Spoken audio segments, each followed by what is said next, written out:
This video is going to cover a secret history that has been lost to mankind. I think now more than ever we need to be able to imagine this history as a possibility. I say it that way because you do not have to believe the information in this video. Not only am I not claiming it as fact, but I'm warning you right now the subject may be touchy for many people. So I just want to make that clear that this is just a possible reality, not an attempt to force you to believe anything. Do your own research and you may decide for yourself what to believe. It is reality. We have a specific education that is designed for us, and many of us associate crucial parts of this education with our personality. There's nothing wrong with that, but unfortunately, the rulers that be have a specific agenda at play. This video is not to invoke racism in any way, shape, or form. The purpose is to throw it out, in hopes that it may be useful to all my brothers and sisters, regardless of skin color, that we may see past the boundaries of race or ratios, for we all share the same life, that is light. We have been fed lies in order to keep one thing consistent: identity crisis. This was by design, otherwise, why have we not heard more of the true origin of the name of California? It's named after a magnificent black Moorish queen. By Moor, I mean indigenous enlightened melanated peoples. I don't think our current culture can truly understand how enlightened the indigenous races of these lands were. The prevailing American culture in the youth today revolves around demeaning women, money, and the lust for power. Our ancestors would not only be embarrassed, but disappointed in how lost we have become. Specifically, the indigenous Moors inhabiting what was left of Mu, or what is known in the Spanish legend as the island of California, were known for their grand psychic abilities. The females ruled as their psychic and mental abilities were far superior than the males. They were master shamans as they could navigate between realms at will, something our modern culture can't even begin to comprehend. The closest topics that we have is dreams, astral projection, but these concepts still don't fully explain to the modern mind the full dynamic of what these ancient lands were like. We can imagine it, but we prescribe that to the realm of fantasy. How do we know this? Well, this tale comes from a Spanish fantasy novel from the 1500s from our modern mainstream timeline, Las Sergas de Esplandian by Montalvo. It is said to be ancient legends, and most people at the time even believed it to be true. Here's what mainstream history says. The Adventures of Esplandian is the fifth book in a series of Spanish chivalric romance novels by Garcia Rodriguez de Montalvo, which began with Amadis de Gaula, an even older series. Even Hernán Cortés, who would conquer the Aztec Empire and name the state of California, believed in their legends. I want you to pay attention to this symbol as it will be important later. Bernal Diaz says, quote, "We were seized with admiration and declared they seemed like the castles of enchantment recorded in the book of Amadis de Gaula, grand towers, temples, and edifices that seemed to rise from the water, and all these were constructed of stone and mortar. Some of our soldiers said they could not be sure whether they were really seeing this or were dreaming." Now, I have to start this off as if you've never watched a video on this channel. However, there are more videos on the channel that break down the live history if you wish to see it explained further. This is more of a sequel to the understanding that our entire history is a lie. Many have heard of the theory of Tartaria by now, but in short, the history we are fed in the education systems are a falsity. A lie designed to keep us enslaved. Enslavement through identification crisis. They have taught us to identify ourselves with monkeys, that all human beings originate from Africa, that we evolved through fear and survival, as our consciousness mysteriously forms through some type of physical means. The origin that we are given, of course, is but a random explosion of nothing. They then give us false, soulless history. But many of us know that there's something more. Deep in our subconscious, we know the stories of Atlantis and advanced ancient civilizations. It's a part of our collective memory. We are taught that we had a linear progress of evolution when the truth of the matter is that there have been multiple cataclysms in the past. We know of this too. Everyone knows of the story of the flood. It is the most known story in the world. That kind of trauma would never go away within our psyches. Yet, that would mean that we de-evolve. That we were once great nations who had achieved peace and saw past the boundaries of race, ratios. We developed advanced spiritual practices and had truly reached the golden age. Many technologies existed that would be hard for the modern man to imagine possible. In this day, we have lost our sovereignty. our minds, our sense of divinity. We have been fed materialism from our birth. The spirit in many of our people are dwindling, but this is the age of awakening. In the official timeline that they give us, the fall of Rome is 2,000 years ago.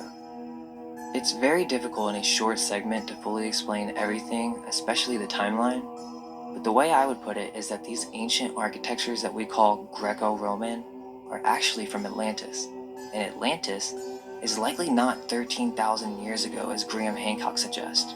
Remember, he believes that we came from monkeys. Atlantis is of a much more recent time, and what was part of what we now know as America.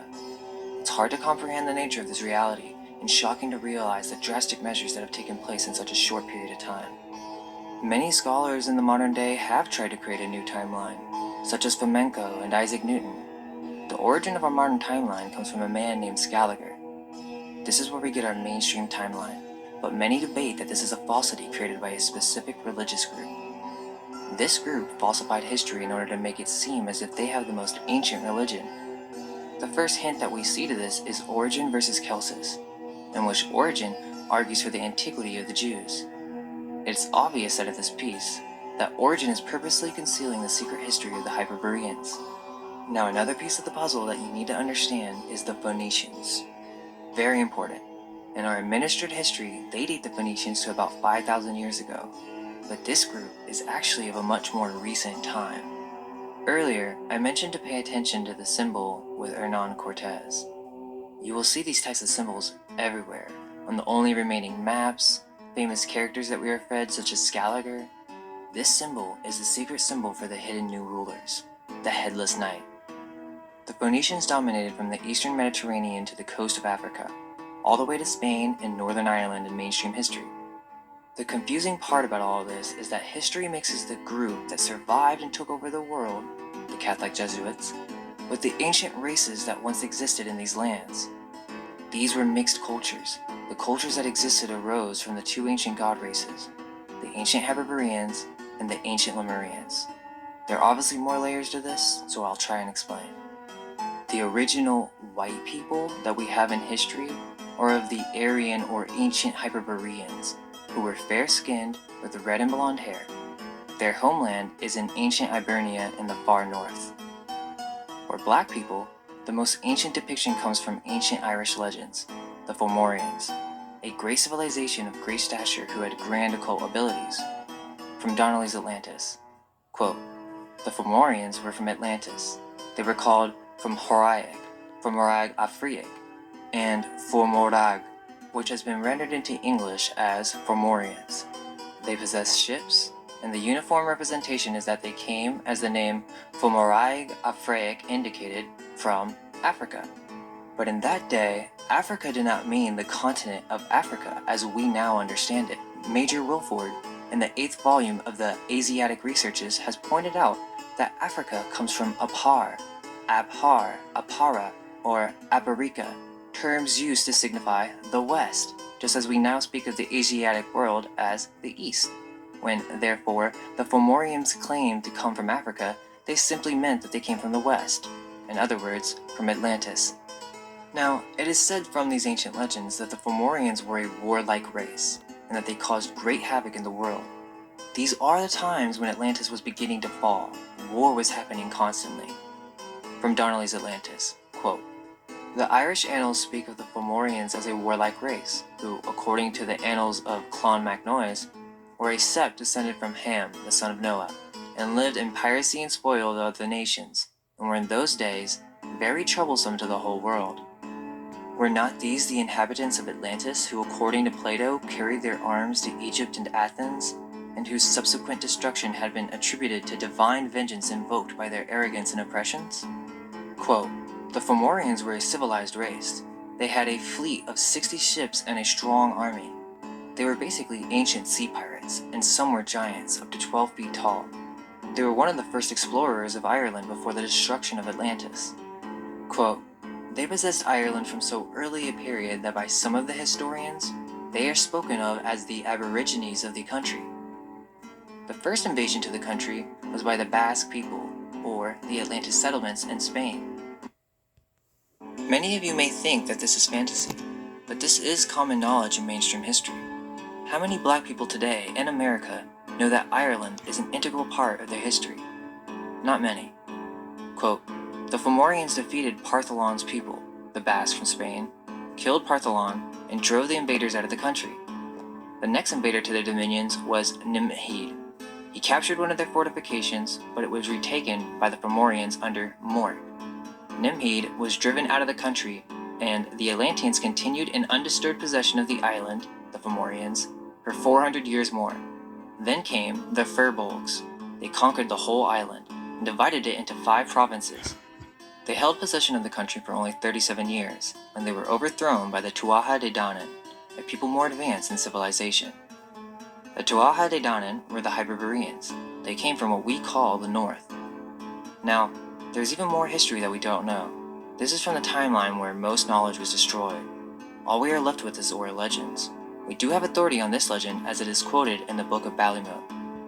So what else do we have? Well, we have legends of ancient Lemuria, the ancestral homeland of black peoples. In H.P. Blavatsky's The Secret Doctrine, quote, there's a period of a few million of years to cover between the first mindless race and the highly intelligent and intellectual later Lemurians.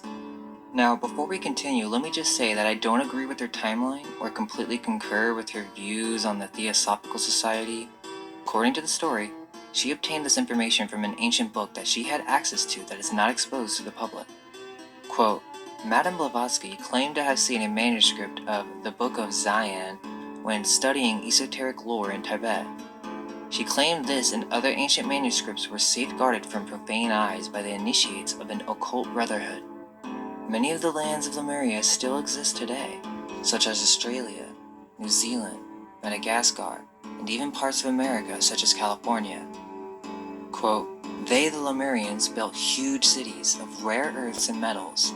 They built out of the fires lava vomited, out of the white stone of the mountains marble, and the black stone of the subterranean fires they cut their own images in their size and likeness and worshipped them.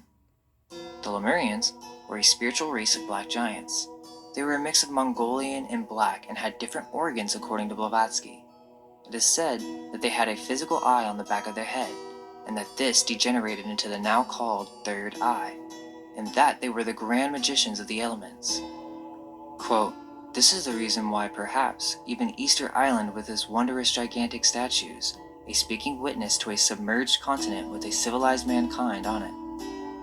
This is why many aborigines from the lands around the Pacific Ring of Fire are of a dark complexion. The pure blood of black peoples come from this ancestral homeland of Lemuria. The remnants of this land is in California. The old maps show California as an island because Mu went through many stages.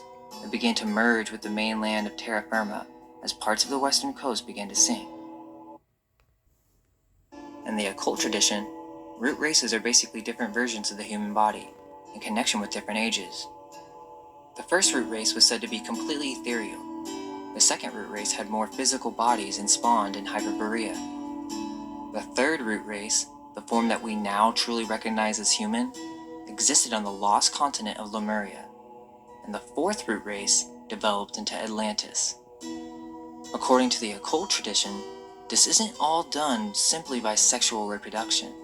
The first root race, the Polarians, from the center pole of our realm, were completely androgynous beings. This esoteric lore is prevalent through the Hellenes as we hear this from Plato. They had the process of asexual reproduction. This changes as it is said that races can manifest into this reality without budding, but through some type of coming down from above or spirit spawning process.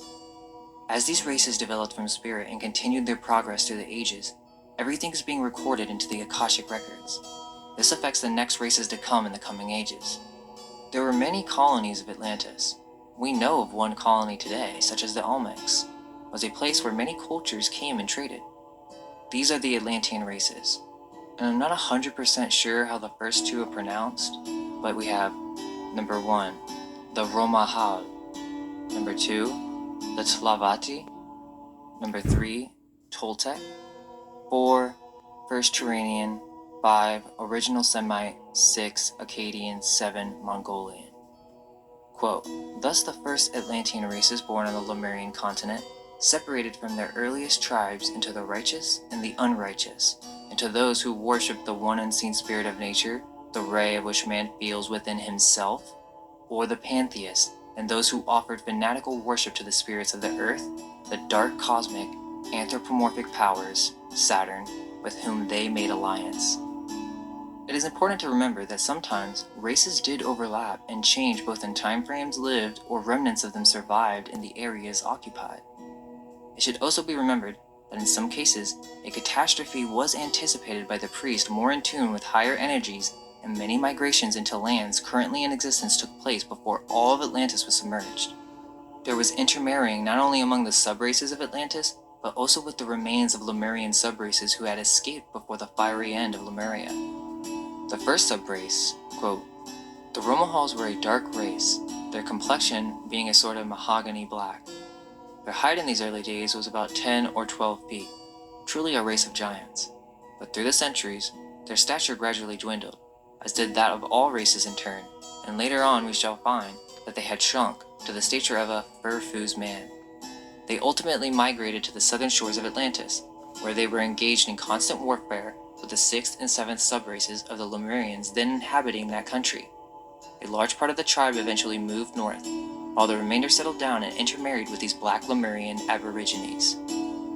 The second subrace, the Tlavatli, originated on an island off the west coast of Atlantis.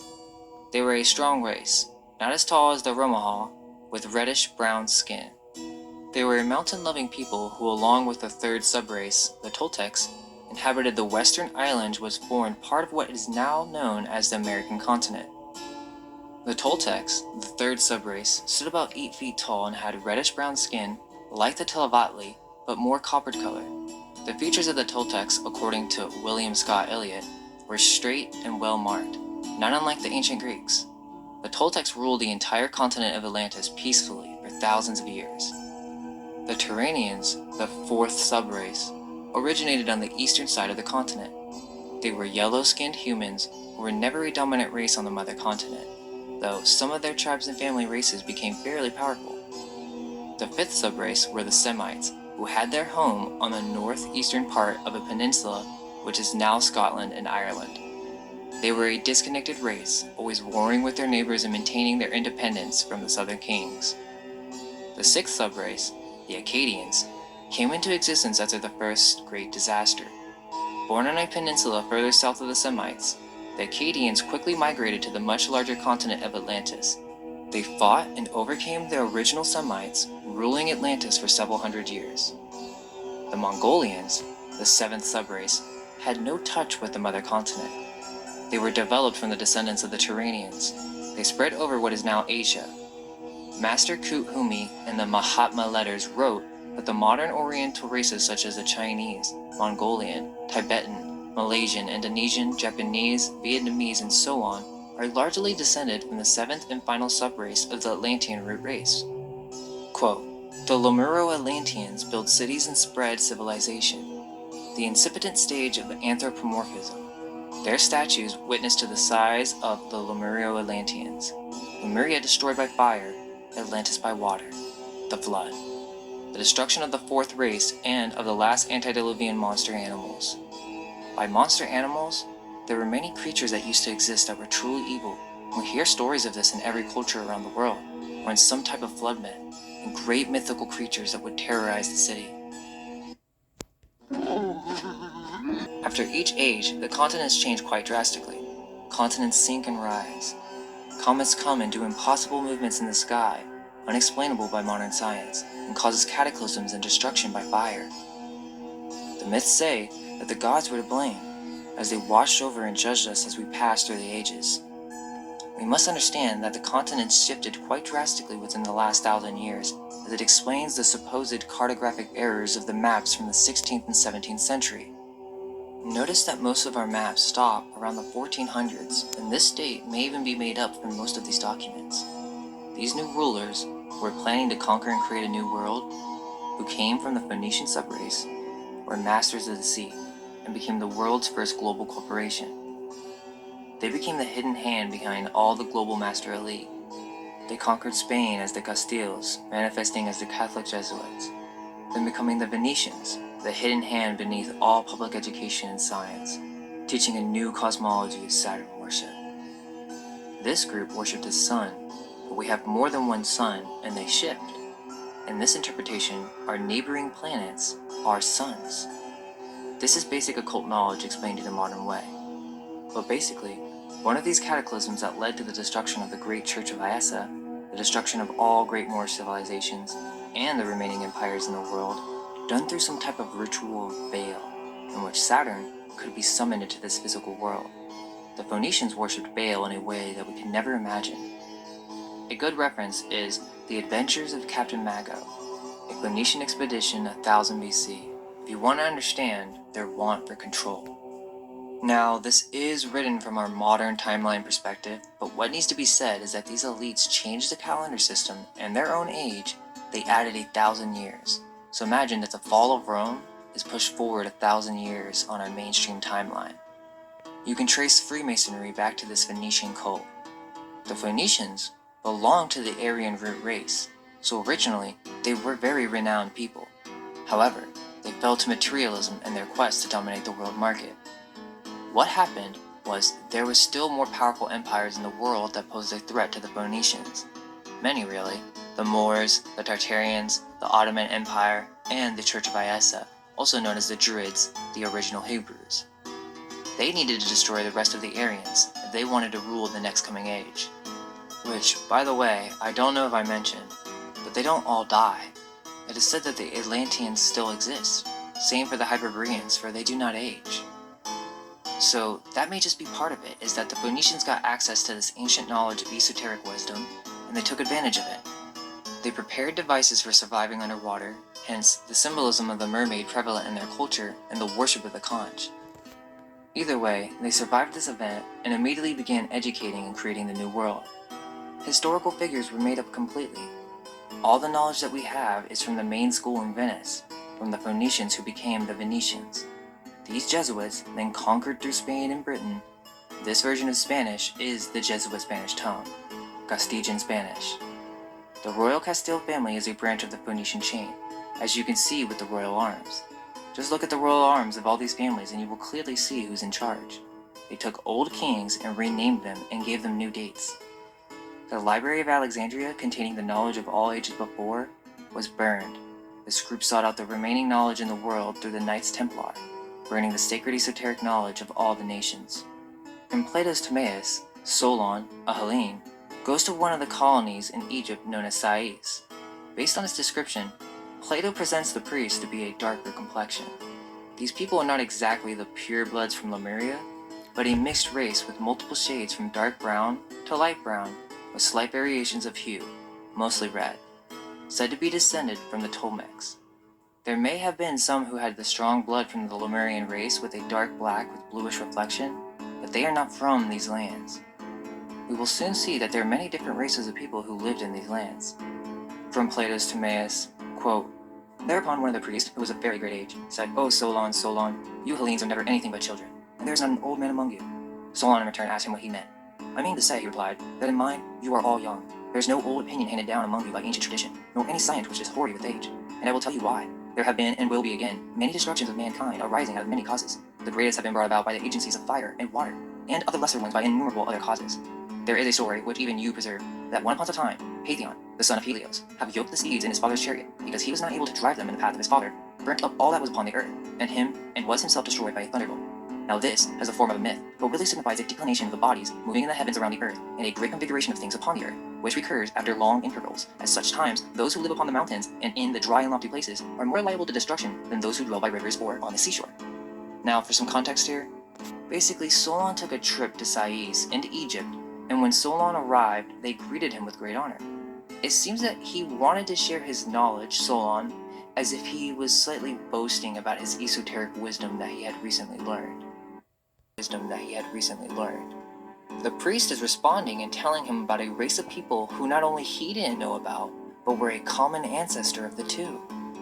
Also, in terms of timeline and Plato, this could be ancient information or different books from the authors from the last age, compiled into one author, created by You guessed it, the new rulers, Jesuit Phoenicians. I still think many of these books contain golden nuggets that they have left for those who seek wisdom.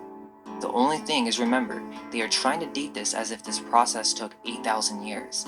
They adjusted the age in the translation based on the new knowledge at the time that this was translated.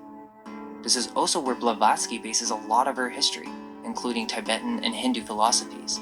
So you can see how these made-up figures of the church could have influenced both science and occult circles. We continue, quote, "As for those genealogies of yours which you just now recounted to us, Solon, they are no better than tales of children. In the first place, you remember a single deluge only, but there were many previous ones. In the next place, you do not know that there formerly dwelt in your land the fairest and noble race of men which ever lived, and that you and your whole city are descended from a small seed or remnant of them which survived. And this was unknown to you because, for many generations, the survivors of that destruction died, leaving no written word. For there was a time so long before the great deluge of all, when the city, which now is Athens, was first and more in every way the best governed of all cities. It is said to have performed the noblest deeds and to have had the fairest constitution of any which tradition tells under the face of heaven." Solon marveled at his words, and earnestly requested the priest to inform him exactly in order about these former citizens. "You're welcome to hear about them, Solon," said the priest, "both for your own sake and for that of your own city, and above all, for the sake of the goddess who is the common patron and parent and educator of both our cities. She founded your city 1,000 years before ours, receiving from the earth and Hephaestus the seed of your race, and afterwards she founded ours, of which the constitution is recorded in our sacred registers to be 8,000 years old." Now, in Donnelly's Atlantis, quote, "What proof do we have that the Egyptians were a colony from Atlantis? 1. They claim descent from the 12 great gods, which must have meant the 12 gods of Atlantis, to wit, Poseidon and Cleito and their 10 sons. 2. According to the traditions of the Phoenicians, the Egyptians derived their civilization from them, and as the Egyptians far antedated the rise of the Phoenician nations proper, this must have meant that the Egypt derived its civilization from the same country to which the Phoenicians owed their own origin. The Phoenician legends show that Mysore, from whom the Egyptians were descended, was the child of the Phoenician gods Amnias and Magus. Mysore gave birth to Tuat, the god of letters, the inventor of the alphabet, and Tuat became Thoth, the god of history of the Egyptians. Sanchoniathon tells us that the Kronos, king of Atlantis, visited the south and gave all of Egypt to the god Tuat, that it might be his kingdom. Mysore is probably the king Mestor named by Plato. It was common knowledge throughout the 19th century that the Phoenicians were the predecessors to the Egyptians. This has now since changed in academic circles, as they tend to try to hide this Phoenician group as much as possible. The reason being is because the Phoenicians is a cover name for a group of people who descended from the great Hyperboreans and established a priesthood in many of these lands after the flood. We know this in history as the Celtic race. However, the connection between the Celtics and Phoenicians is not discussed in modern academic circles. Therein lies the problem. The Phoenicians, or Phoenicians, were once a great race. This is the mother priesthood called the Church of Iessa that the priest Antimaeus is discussing. They came and instructed many of the races after the flood, re-establishing the common traits of civilization. The myths of white red-haired giant mummies are common from around the world.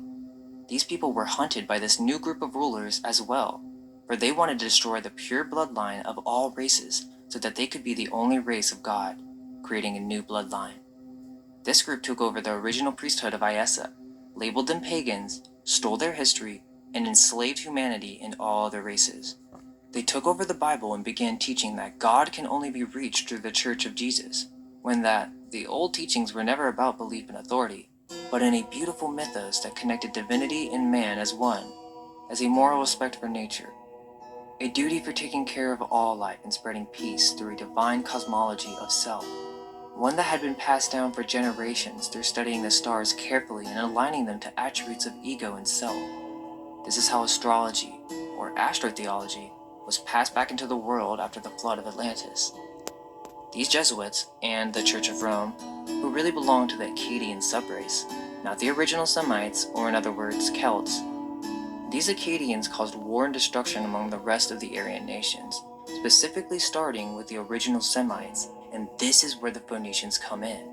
They then merged all of this history into one history under the discreet and secret name Phoenicians, which really refers to multiple peoples, and they did this through taking over Rome and then the rest of the world. Quote, "The Great Pyramid in its original and dazzling splendor of light under the Egyptian sun was the object and wonderment and awe to all beholders.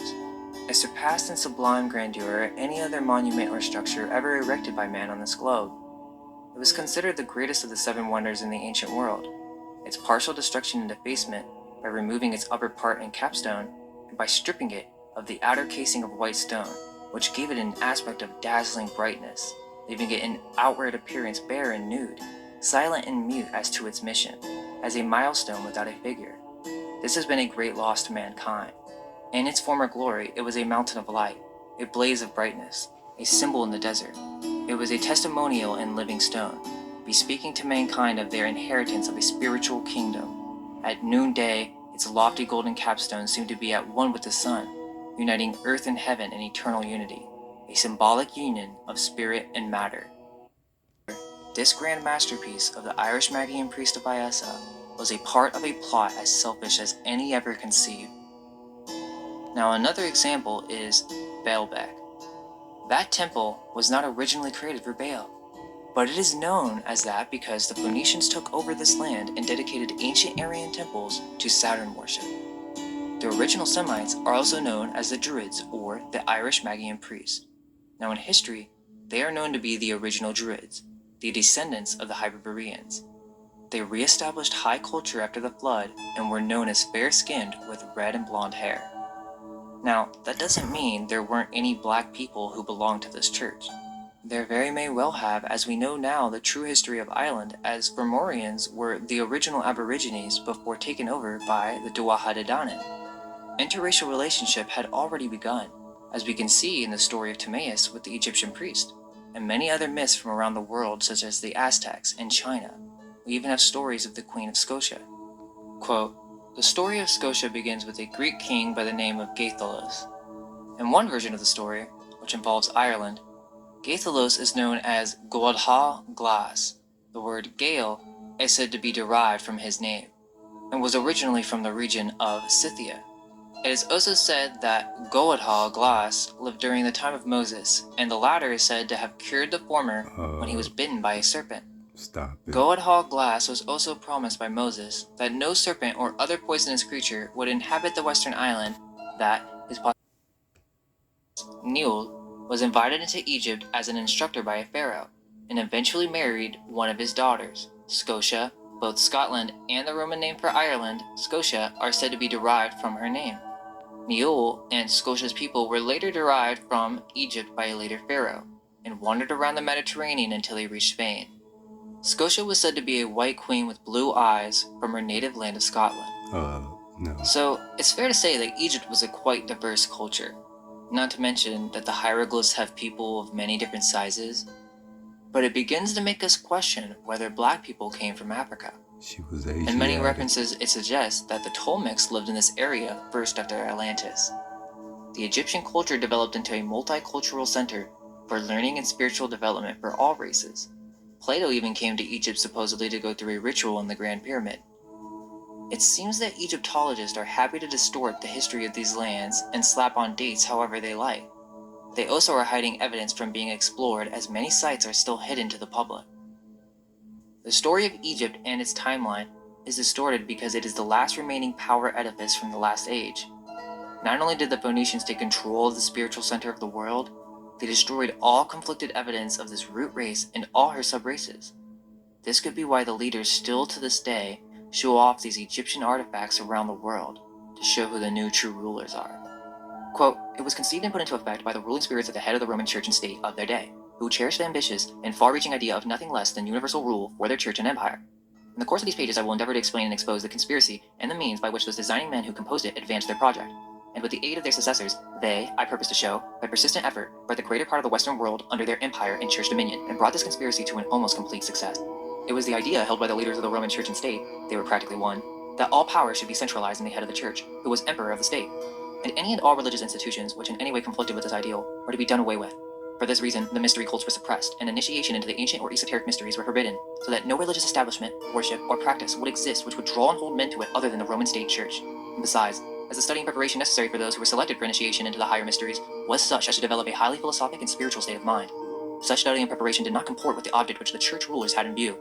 Such minds would not yield adherence to a mere political and idolatrous church, which doctrines were, in the main, intended for the uninstructed multitude. Such minds could not be dominated by a political or mercenary priesthood. They were enlightened men, and they stood in the way of the church project. Therefore, the institutions which produced such men were to be suppressed. Connor McDarry. So now we fast forward to the lie of the Civil War.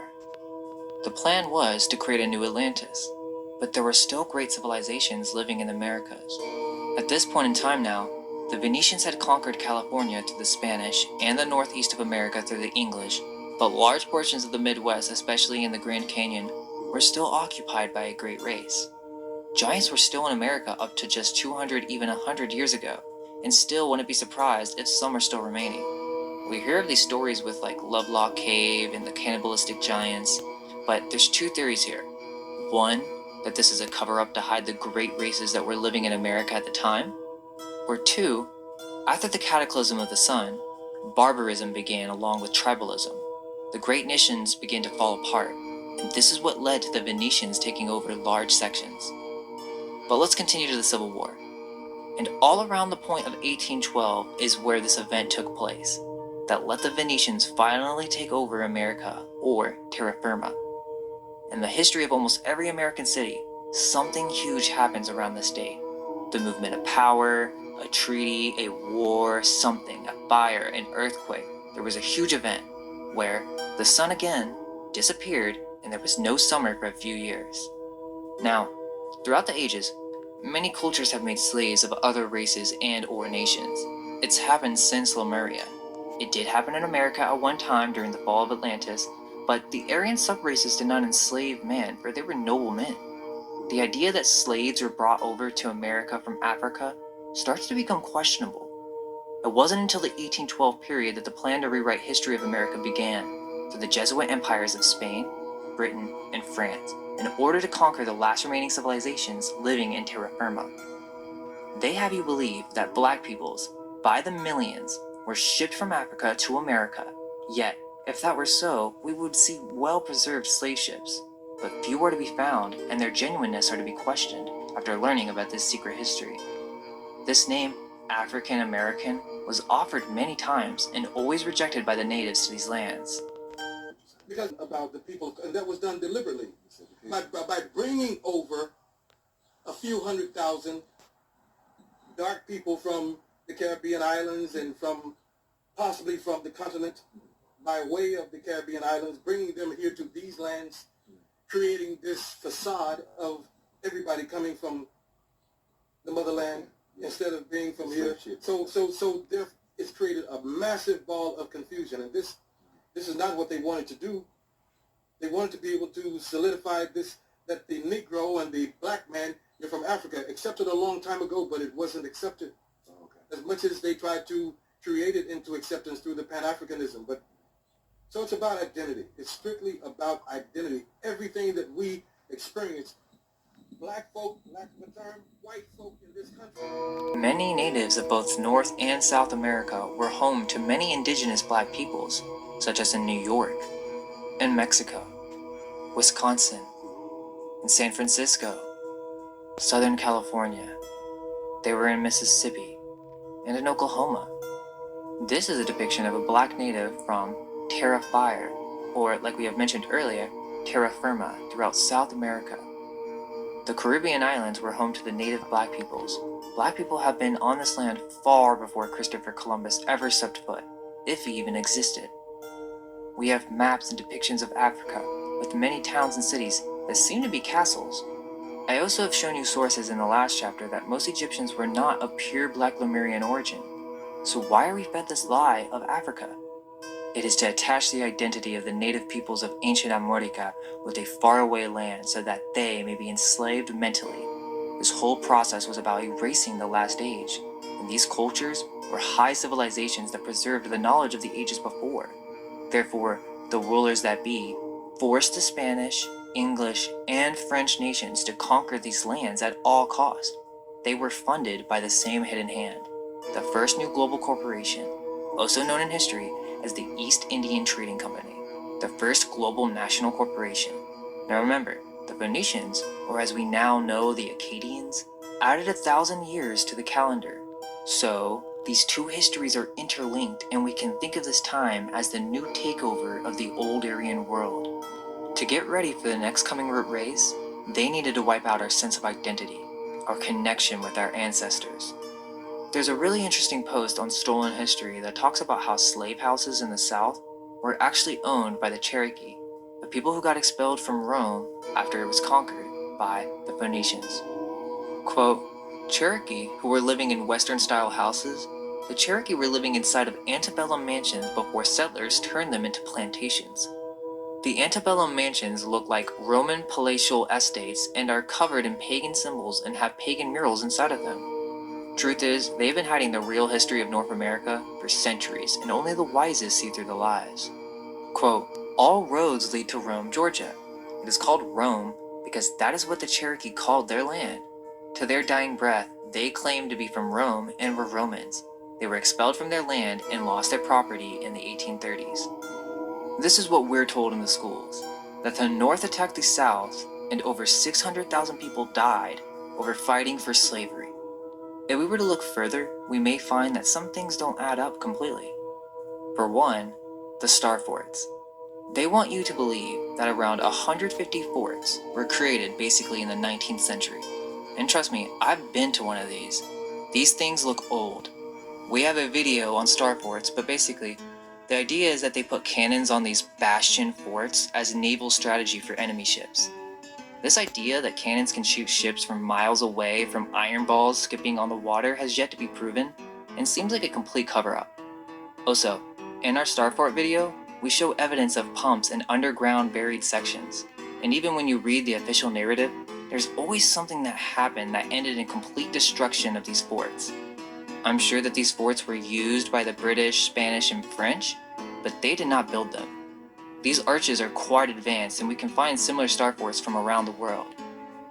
There were great nations already existing in America, such as the ones described in the Book of Mormon, and what we know today as Tartaria and Moorish cultures.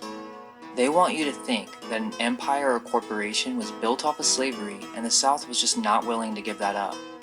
The last remaining peoples in these lands belonged to the Aryan epoch. The Jesuits, through Britain, Spain, and Rome, began enslaving all of these remaining races in America during the 1800s. They made up the lie of the Civil War in order to make you believe that they fought for black people's freedoms, when really, this is a falsity constructed to enslave all the remaining races. The original Semites, almost all of them that remained in America, were completely wiped out. Remember, these were the original Druids or Celts that were sent out of Rome after its destruction. The black people who were left in America posed a problem to these invading Jesuit nations, because there were still many left, as this was their homeland, and as we know from the secret history and the legend of Califa. The original Semites who traveled to America, or the Celts in America, were foreign travelers who were trying to escape this Akkadian Jesuit takeover. So, where do we get this history of black slavery? Well, during the 1800 to 1812 period, the plan to create this illusion that black people came from Africa began.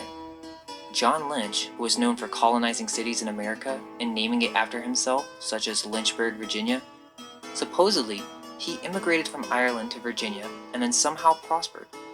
Now, John Lynch sent a letter stating a plan for civilizing these new Africans on the coast of Africa, and his plan was to populate it with blacks from America. Quote, that the benevolent society now established in England for the purpose of civilizing the Africans was set on foot by Granville Sharp, one of its active members, and he was stimulated thereto by a letter wrote by William Dillwyn a considerable time back requesting him to suggest a plan of such a society forming a colony for the purpose eventually of promoting the civilization of the Africans and receive subjects for such a colony from this country. Lynch's letter was inspired, sponsored, and altered from a woman named Anne Mifflin, a Quaker from Philadelphia. She was a part of one of these English groups colonizing in America as one of the many denominations of the Christian faith. They had struck treaties, or in other words, paid off or forced the indigenous leaders to give up their lands. The history books don't teach about these remaining empires in America during the 18th century. This plan was really a plan to wipe out the remaining threat of Aborigines, and to create a false identity by shipping many blacks to Africa, to create this society off the coast of Africa. They wanted to civilize these blacks or brainwash them into thinking like the Akkadian or mainstream history Phoenician brain. They transformed all the races into this reptilian survival and taught the worship of an exterior god. We became focused around property and materialism, and we lost our spiritual ways. All of the subraces of this epoch, not just black peoples, We are still in the Aryan epoch, and these Phoenician Akkadian leaders are still in control and have fed us the lie of history as we know it. Academia.